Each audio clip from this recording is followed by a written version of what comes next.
kama anaweza ongea kitu moja Hamisi aje.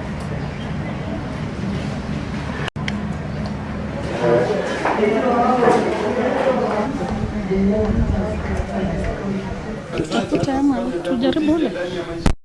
Bwana unaweza, Bwana wa mabwana. Unaweza mkombozi Bwana. Achilia malaika wako wapa.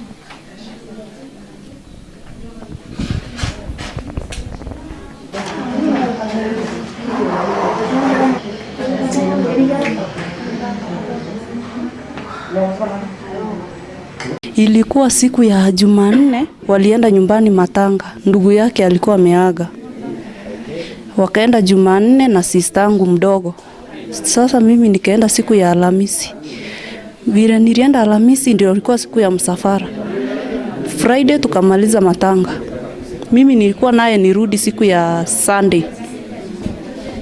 Nikapata gari yenye ilikuwa inilete bure, nikasema siwezi kosa kurudi. Nikakuja. Sasa kama mimi singekuja hiyo siku, sisi wote tungekuwa kwa hiyo shida. Huyu ambaye amelazwa hapa ni mamangu. Alipata ajali jana huku Lolonga. Na ameumia kwa saizi.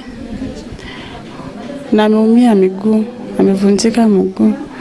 Naye kwa saizi si mbaya, anaongea, anaongea.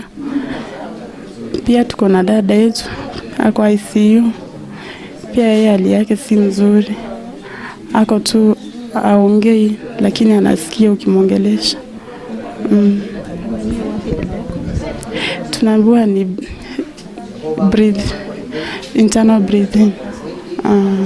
Hapo tu ndio naona kuna shida yeye. Pia mama ako na shida kwa mguu umevunjika na hapa hivi kwa waist kuna shida. Imetokana inahitaji pia kuwekwa hapo pia mfupa. Tumerudi chini kabisa juu hata yeye mwenyewe ni mwanabiashara. Sasa vile ameumia hatujui vile tutaendelea tena.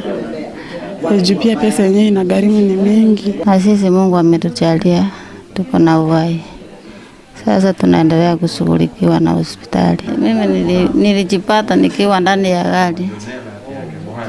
Ambulance ikinileta hapa hospitali. Halafu nilifika hapa wakanishona. Wakaniwekea hii. Sasa ninaongojea kwenda theater